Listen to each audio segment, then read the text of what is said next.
कक्षा द्वादश के मेरे प्रिय विद्यार्थियों, हिंदी की कक्षा में आपका स्वागत है। हम लोग सिल्वर वेडिंग पढ़ रहे हैं और हम लोगों ने पिछली कक्षा में पृष्ठ संख्या 11 तक पढ़ा था। आज हम लोग पृष्ठ संख्या 12 से पढ़ना शुरू करेंगे। तो चलिए पाठ को आगे बढ़ाते हैं।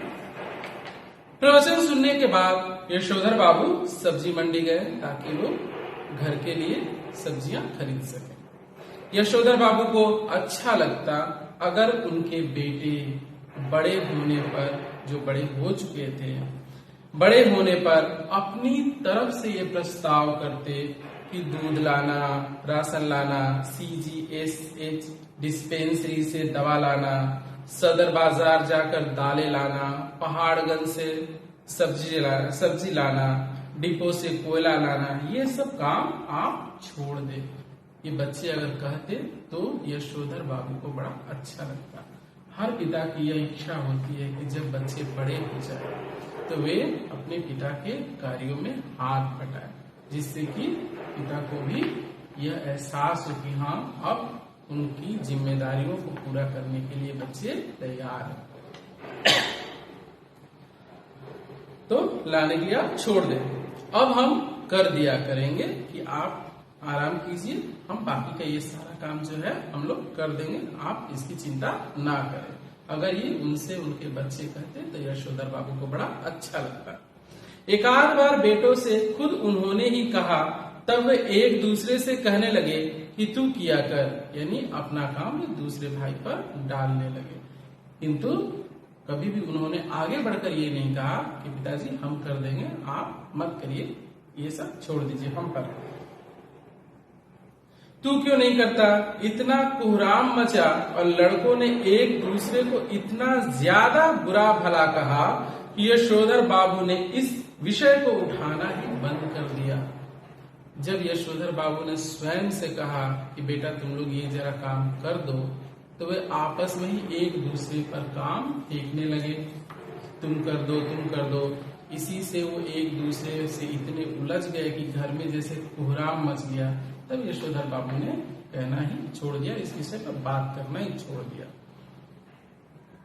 जब से बेटा विज्ञापन कंपनी में बड़ी नौकरी पर गया है, तब से बच्चों का इस प्रसंग में एक ही वक्तव्य है, बब्बा हमारी समझ में नहीं आता, इन कामों के लिए आप एक नौकर क्यों नहीं रख लेते? कि आप ये मत किया करिए, नौकर रख लीजिए, वो सारा काम कर देगा। ये उनके बेटे, उनका जो बड़ा बेटा है जो विज्ञापन कंपनी में काम करता है, वह यह बात कहता है।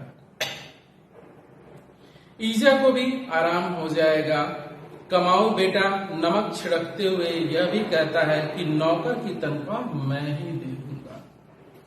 देखिए, जिस पिता ने उनको पाल पोस कर बड़ा किया, जिनकी हर इच्छाएं पूरी की, इस काबिल बनाया कि वह अच्छे से अच्छे मुकाम पर पहुंच सके, वह पिता के ऊपर व्यंग्य करता हुआ क्या कहता है कि आप मत दीजिएगा नौकर का तनख्वाह, मैं दे दूंगा। यह जैसे जले पे नमक छिड़कने के समान है।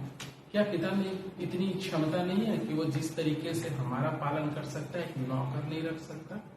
जितना खर्च हम पे वो करते हैं, उसमें एक आराम से नौकर रखा जा सकता है।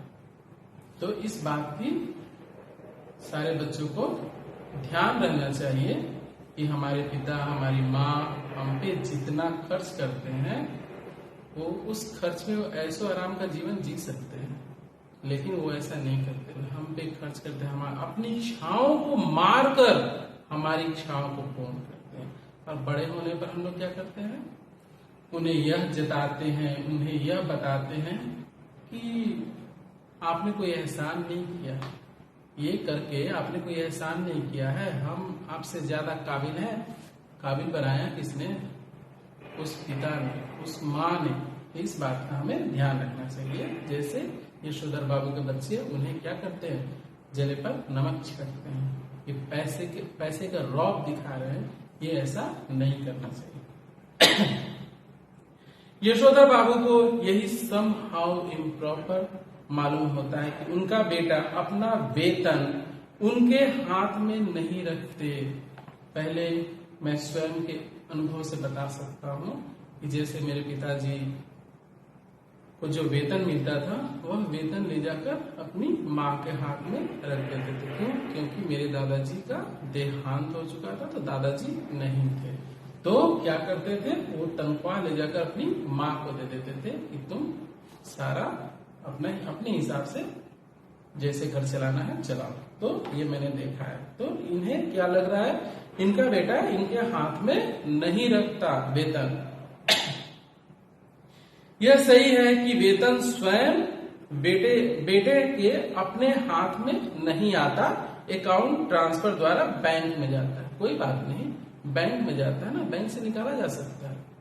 ऐसा तो नहीं कि बैंक में चला गया तो बस निकाला ही नहीं जा सकता। तो बैंक से निकाला, सबको मिलता है बैंक अकाउंट में, तो वहां से निकाला जाता है पैसा। लेकिन क्या बेटा बाप के साथ ज्वाइंट अकाउंट नहीं खोल सकता था? खोल सकता, लेकिन ऐसा वो करेगा नहीं। कभी कभी ऐसा भी होता है कि कंपनियों की यह शर्त होती है कि वह कर्मचारी के अकाउंट में दे पैसा, वो ज्वाइंट अकाउंट में नहीं दे। कोई बात नहीं, वहां से पैसा दूसरी जगह ट्रांसफर किया जा सकता है।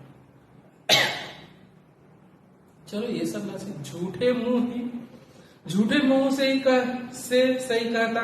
एक बार ऐसा कहता तो कुछ नहीं। तीस पर बेटे का अपने वेतन को अपना समझते हुए बार बार कहता है कि यह काम मैंने अपने पैसे से करने के लिए कह रहा है, आपके से नहीं, यानी आपके पैसे से मैं यह करने के लिए नहीं कर रहा हूं। आपके से नहीं, जो आप नुक्ताचीनी करें। जब पिता कुछ सुझाव देते हैं तो हम लोग क्या करते हैं, नुक्ताचीनी करते हैं कि रहने दीजिए, आपको बोलना नहीं होगा, हम इतने सक्षम हो चुके हैं, हम सब कर सकते हैं, हम ज्यादा ज्ञानी हैं, आपसे ज्यादा ज्ञानी हैं, आपसे ज्यादा हमें समझ है, आपसे ज्यादा अनुभव है, सब कुछ है। तो पिता की हिदायत, पिता का सुझाव भी हमें क्या लगता है, नुक्ताचीनी लगती है।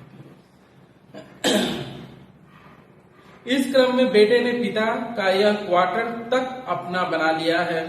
अपना वेतन अपने ढंग से वह इस घर पे खर्च कर रहा है। कभी कारपेट बिछवा रहा है, कभी पर्दे लगवा रहा है, कभी सोफा आ रहा है, कभी डनलप वाला डबल बेड और सिंगार मेज आ रहा है, कभी टीवी, कभी फ्रिज। क्या हुआ है, नहीं अपनी इच्छा से वो पैसे खर्च करता है, ऐशो आराम की चीजों को इकट्ठा करता है, उन पर व्यर्थ खर्च कर रहा है। और ऐसा भी नहीं कहता कि लीजिए पिताजी मैं आपके लिए टीवी ले आया। मन रखने के लिए कह देता, ये जो मैंने टीवी खरीदा है, ये फ्रिज खरीदा है, ये सोफा सेट लगा पिताजी आपके लिए। ऐसा भी कह देने से पिता इतने से प्रसन्न हो जाते हैं। ये छोटी छोटी बातें भी माँ बाप को बहुत प्रसन्नता दे जाती है, बहुत खुशी दे जाती है। तो हम बच्चों को यह ध्यान रखना चाहिए, झूठ मूठ का ही सही, मैं ये नहीं कह रहा कि हम झूठ बोले ऐसा करें, लेकिन उनका दिल रखने के लिए हम कह सकते हैं ना कि पिताजी ये जो टीवी मैंने खरीदा है आपके लिए खरीदा है, ताकि आपको बाहर जाके भजन या प्रवचन ना सुनना पड़े, आप इसी से सुन सकते हैं। आप वो टूटी मेज पर बैठते हैं, ये सोफा जो मैंने खरीदा है मैंने आपके लिए, आपने हमारे लिए इतना कष्ट सहा, तो इस उम्र में क्या मैं आपके लिए इतना भी नहीं कर सकता कि मैं आपके लिए एक सोफा खरीद दूं, एक फ्रिज खरीद दूं जिससे आप ठंडा पानी पी सकते हैं। तो मन रखने के लिए कर दे, नहीं कहते।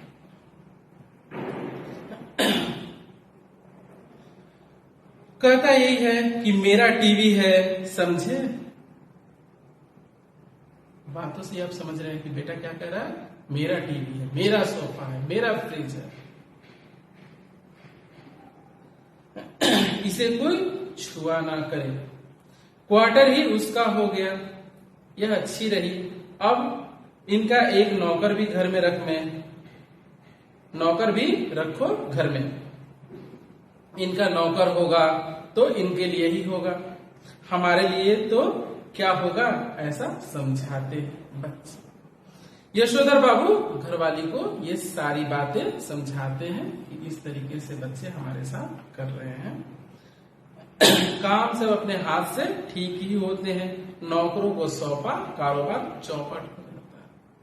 कहते हैं यशोधर बाबू, पत्नी सुनती है मगर नहीं सुनती। वो अभी क्या है, अपने बच्चों के प्रभाव में आ गई है। वो अपने बच्चों की ही बातें करती है, बच्चों की ही सुनती है। बस यशोधर बाबू की सुनती है पर करती नहीं है। यह सुनकर अब चिढ़ती भी नहीं। रोज रोज वही सुनती है पति की बातें, तो उसे चिढ़ भी नहीं आती, वो नहीं चिढ़ती। सब्जी का झोला लेकर यशोधर बाबू खुदी हुई सड़कों और टूटे हुए क्वार्टरों के मलबे से पटे हुए लॉनों को पार करके स्क्वायर के उस कोने में पहुंचे जिसमें 3 क्वार्टर अब भी साबुत खड़े थे। उन 3 में से कुल 1 को अब तक सिलसिला आबाद हुए हैं, मतलब अभी भी उसमें 1 में आबादी है। बाहर बदरंग तख्ती पे उनका नाम लिखा है, वाईडी पंत। अगली कक्षा में जब हम लोग मिलेंगे तो बाकी का भाग पढ़ेंगे। तो मिलते हैं अगली कक्षा में और पढ़ते हैं सिल्वर वैल्यू।